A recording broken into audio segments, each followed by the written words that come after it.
Thank you for joining us for Sound Reasoning with Christian apologist and minister Perseus of Sound Reasoning Ministries. It's our prayer that today's program will educate, train, and empower you to defend your Christian faith with confidence. Perseus has his bachelor's in history and a master's degree in apologetics. We hope you enjoy this time of equipping so that you can answer questions to defend your Christian faith effectively. Now here's Perseus Poku on Sound Reasoning. Welcome to Sound Reasoning. I'm your host, Perseus Poku. On today's episode, we wanted to continue our discussion on the topics that's related to the upcoming Apologetics Bootcamp.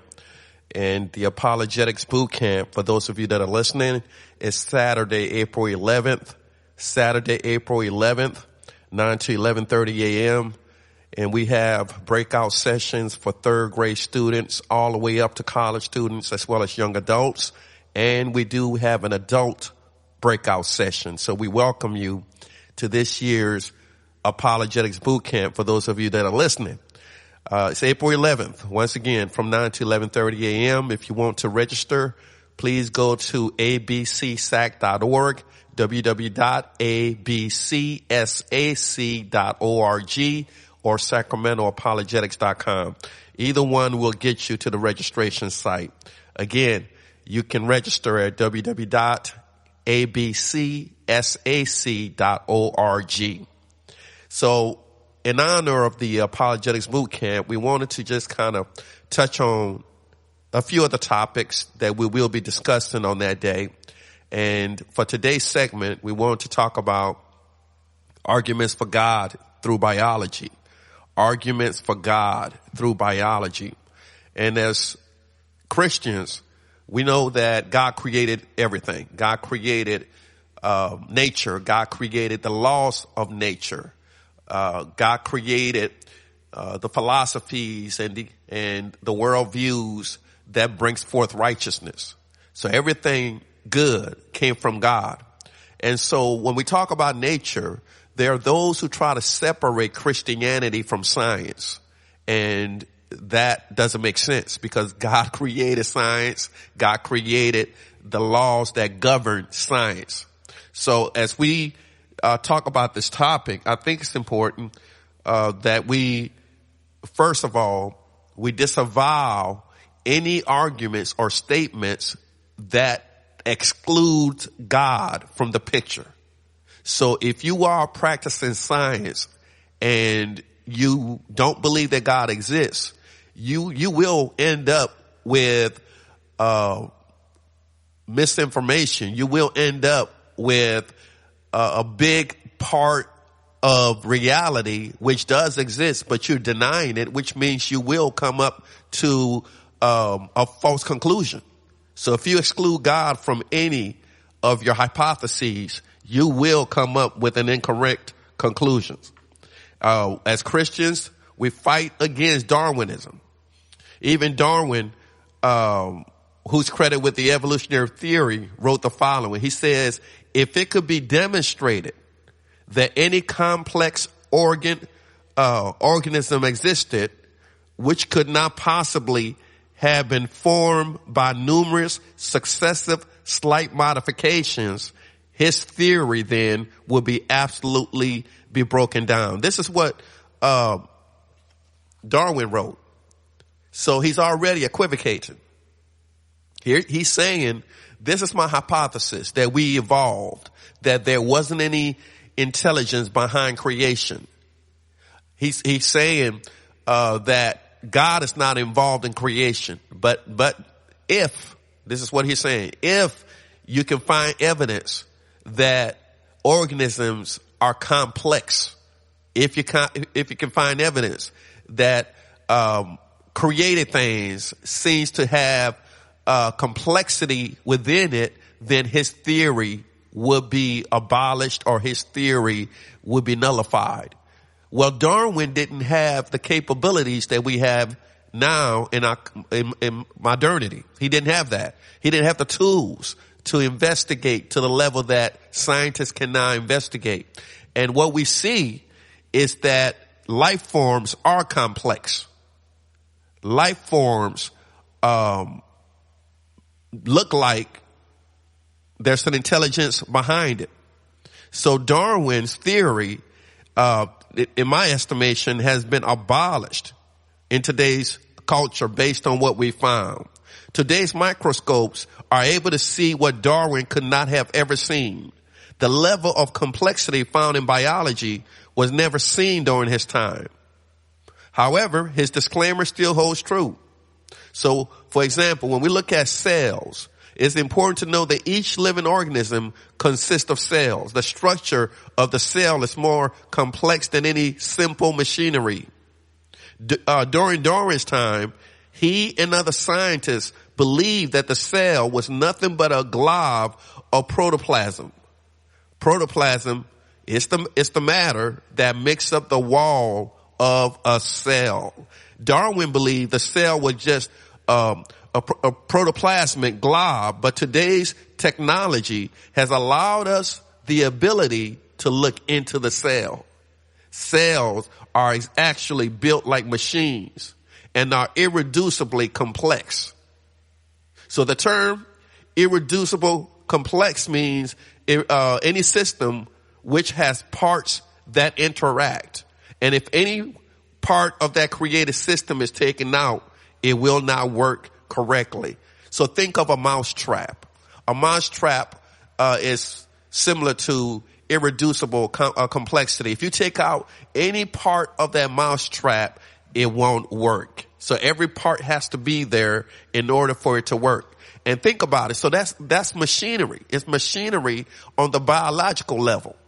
So if you come across a mouse trap and you look at it, you investigate it, you study all the different components that make it work, you can't come to the conclusion that the mouse trap created itself. You can't come to the conclusion that's by random chance, all the parts just happen to fit together to create that trap. So any system that is irreducibly complex exists without numerous successive and slight modifications. This is exactly what Darwin warned us against as it relates to his theory. If we could find such a system in nature, then again his theory will fall apart.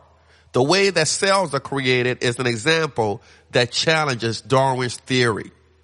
Something that is irreducibly complex has all its working parts at the same time. The parts do not come gradually as Darwin's initially suggested. Then take a look at the psyllium. The psyllium is important to understand that since the time of Darwin, there have been biological discoveries that challenges his origin of species arguments. Have you ever heard of a psyllium? The psyllium helps to move cells from one part of the body to the other. Michael Behe, author and scientist, writes the following concerning the discovery of the psyllium. He says, light microscope showed thin hairs on some cells, but the discovery of the Lilliputian details of cilia had to wait for the invention of the electron microscope, which revealed that the psyllium is quite a complicated structure. So it's not simple, it's complex. And that's what Darwin theorized in regards to his position. So even with the discovery of the psyllium, it basically abolishes Darwin's theory of evolution. The psyllium moves the cells of an organization. It is in a sense a biological engine that moves cells from one place to another. We can find psyllium in the middle of other cells, pushing them over different obstacles. So in short, the complexity of the psyllium further demonstrates that Darwin's conclusions are not factual. The psyllium was built to serve as a specific purpose, just like the central processing unit of your computer. Few will look at the CPU of a computer and say it got here accidentally or it was created through random chance. You don't look at your Apple computer and say it put itself together, that all the parts of your computer just through chance came together to create that computer and its functionality. Nobody would ever say that. But when it comes to nature, nature is even more complex in a lot of ways than your computer systems. So how can you look at the complexities of nature and come to a conclusion that it evolved on its own or through random chance? That is not the case. There is an intelligent designer behind creation, and that intelligent designer, he is called God. So again, this is just a sample of what we'll be discussing on April 11th for the Apologetics Bootcamp. I'm just giving you all a taste of what our children and our youth and young adults and even the adults that come will experience. So it's obvious from his previous statements that Darwin was not aware of the psyllium. The invention of the electron microscope allowed scientists to discover the data that Darwin could not have seen during his day. Furthermore, Behe's comments show us that Darwin's theory is actually an unproven hypothesis. His conclusion as it relates to macroevolution do not match up with the evidence if you look at the evidence objectively. His own statements prove that Darwin was not fully certain about his own theory. Then there's another organism I want to present, and this is called the bacterial flagellum. Bacterial flagellum. And all these things, even though we've come up with the names and we've come up with the titles, God created these organisms. He created it. They've been here. We're just now discovering these organisms. So the existence of bacterial flagellum supports the argument for an intelligent designer. A flagellum is a long, thin appendix attached to a bacterial. The flagellum is responsible for the movement of the bacterial inside the body. The most intriguing aspect of the bacterial flagellum is its design. It contains coded biological language that tells it what to do. It is constructed like a motor and composed of at least 40 separate parts. The high level of complexity and specificity further proves that an intelligent designer or agent is behind our biology. Just think about it. When you look at it on video, it's very impressive. God programmed this bacterial to do what it needs to do. And when you investigate its parts, like I said, it has many parts that work together cohesively. Many parts that allow this flagellum to do what it needs to do. It is God that put the information inside of this bacterial flagellum to be able to move within the body the way that it needs to. So the flagellum is a micromolecular propeller assembly driven by a rotary engine that propels bacteria toward food or a hospitable living environment. There are various types of flagella, but all function like a rotary engine made by humans as found in cars or boats. So again, just like you don't go to your local part shop wherever you live and try to find a replacement part for your car, and when you get the part, you look at it and say, you know what? I believe that this part created itself. I believe that this part was just randomly popped up out of nowhere with no direction, with no specificity. And that's not the case. When we look at the bacterial flagellum, it's further evidence that an intelligent designer created biology. And the coding, right? If you are an evolutionist, you look at the coding of the human body, you can't say to yourself, if you're going to be honest, you can't say to yourself that the complexity is random, that the specificity is by chance. You can't be honest, intellectually honest, and come up with that conclusion unless you are a strong atheist. DNA, deoxyribonucleic acid, is the acronym DNA, which has become very popular in today's culture. It's often used by law enforcement to help to build cases, or for those who are looking for distant relatives to discover their own connection within your family tree. DNA, as I said before, stands for deoxyribonucleic acid. Every living organism has information stored in their DNA. DNA within a living organism can store thousands to billions worth of information. The way DNA stores information is very similar to the hard drive of your computer. Computers use software that contains information, programming instructions, and hardware that executes the program commands. In a similar sense, cells use DNA to store genetic information with instructions for building protein and molecular machinery to carry out those instructions and perform cellular functions. So DNA, as an example, the programming in DNA tells you how tall you're going to be. The programming in your DNA tells you what color your eyes will be. The programming in your DNA tells you what type of skin color you're going to have. So DNA has programming within it. So here's the argument for God. If there's a program stored within our DNA, who created the program? Who put the program in there? And we say that's God. Evolution can't unpack that. Evolution can't explain that. How is it we have programming but no programmer? How is it that we have coding and no coding, a coding maker? So we see the effects, but we deny the cause. Those that are atheists, they deny the cause. We know who the causer is, and the causer is God. So when we look at the arguments for God through biology, there's more we can talk about, but these are, to me, information that points towards God, not away from God. We see how nature, in many ways, consists of complexities and specificities. God is in control of biology. God created biology. It's not an either or. It's not you believe in science or God. No, it's you can believe in science and God because God created science.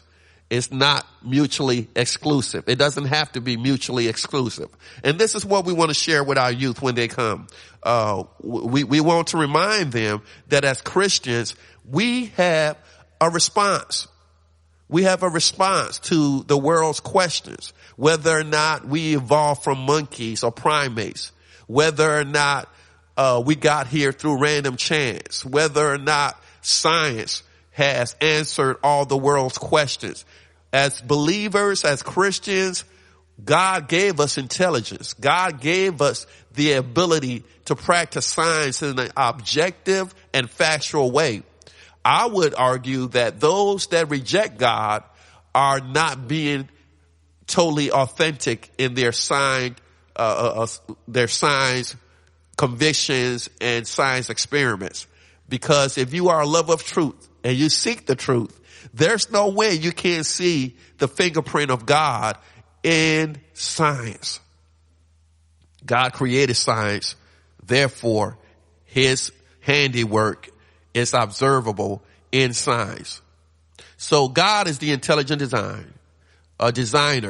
and that is the foundation of the Christian worldview as it relates to science. The terms complexity and specificity really shapes up who God is in terms of what he's done in nature.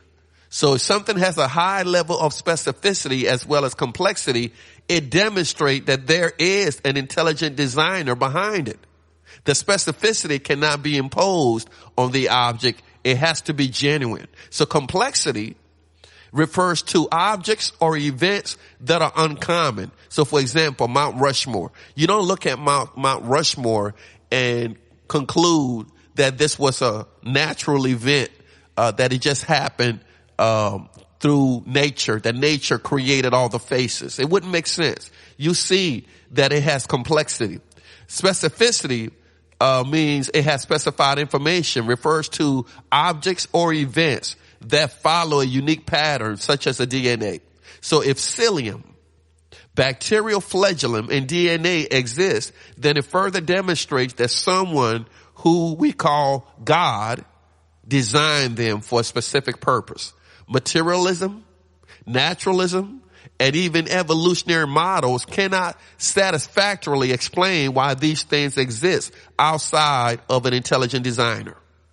God is the intelligent designer. He created the psyllium with its oars in order to transport cells. He also created the bacterial flagellum with its motors in order to transport bacteria to its hospitable environment. More importantly, many in today's society depend on DNA. However, few people stop and ask who put the coding in the DNA. God, who created all things, is the architect behind the designs.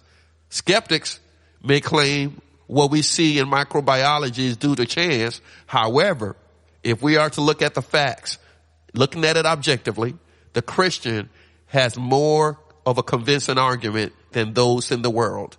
We just didn't pop up. God created us with intentionality. We just didn't evolve out of a primordial soup. God created us in his image. And in that creation, he put things in us that we haven't even discovered yet. But these things have been within biology all along. But people like Darwin, because of their a priori objection towards the reality or the existence of God, came up with a false conclusion. So whenever your initial premise or hypothesis says God doesn't exist, you will come up with an alternate theory. There's no way around it.